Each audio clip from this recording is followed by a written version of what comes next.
Bekerja tanpa digaji, inilah sosok arsitek hebat di balik megahnya Masjidil Haram Makkah dan Masjid Nabawi Madinah. Bagi umat Islam yang sudah pernah menunaikan ibadah haji ataupun umroh, tentu sering bertanya tentang lantai di Masjidil Haram dan Masjid Nabawi mengapa tidak terasa panas saat cuaca sangat panas. Terutama jamaah yang sedang menunaikan ibadah tawaf mengelilingi Ka'bah di siang hari dengan panas yang sangat terik, kaki-kaki para jamaah tetap tidak merasa kepanasan.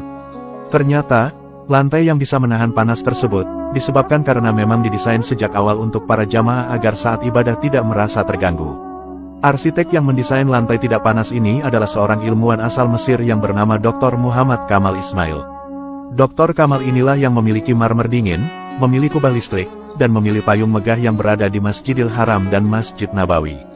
Sewaktu muda, Dr. Kamal adalah anak muda dan lulusan termuda di sekolah setingkat SMA di Mesir.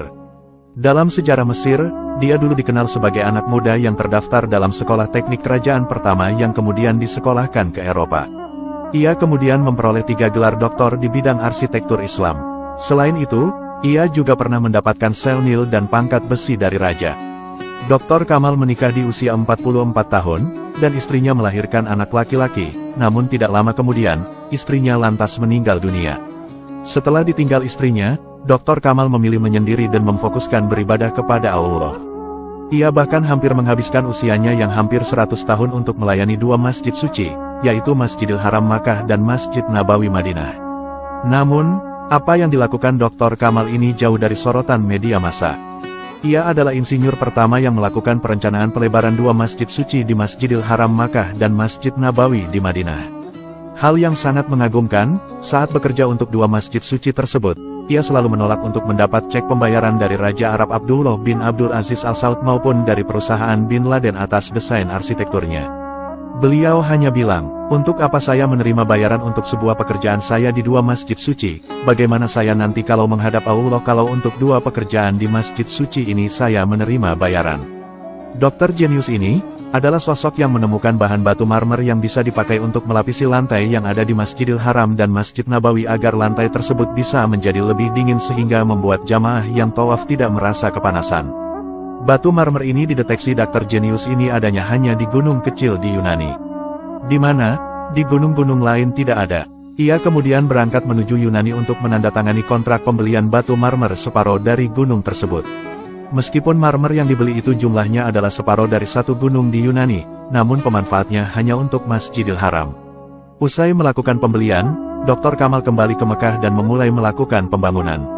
Namun setelah selesai menuntaskan pembangunan di Masjidil Haram, Dr. jenius ini diminta Raja Arab untuk melakukan pelapisan bahan marmer yang sama di Masjid Nabawi di Madinah.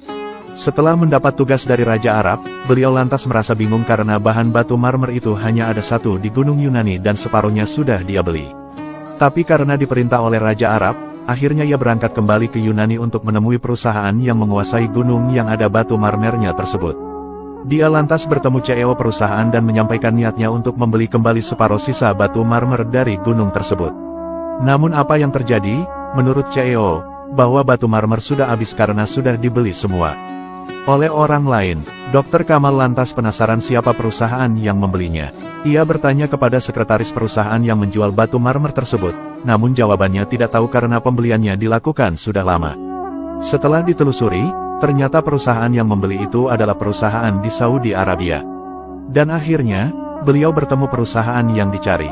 Dr. Kamal lalu ditemui oleh direktur teknik. Menakjubkannya, batu marmer itu masih utuh dan belum dipakai sama sekali. Dr. Kamal lantas menangis. Beliau lantas menceritakan kisahnya mencari marmer dari Yunani tersebut yang tujuannya untuk pembangunan di 2 masjid suci yaitu Masjidil Haram dan Masjid Nabawi. Saat itu, Dr. Kamal menyodorkan cek kepada direktur teknik tersebut untuk mengisi jumlah uang yang diminta agar separuh marmer dari Gunung Yunani itu bisa dia beli. Ternyata direktur teknik tersebut tidak mau mengisi karena dia tahu ternyata batu marmer yang ada di Yunani itu memang dipersiapkan Allah untuk 2 masjid suci. Direktur tersebut mempersilakan kepada Dr. Kamal untuk mengambil marmer tersebut dan dipergunakan untuk pembangunan 2 masjid suci. Subhanallah, Dr. Kamal pun lantas merasa lega karena bisa melanjutkan pembangunan di Masjid Nabawi sesuai perintah Raja Arab.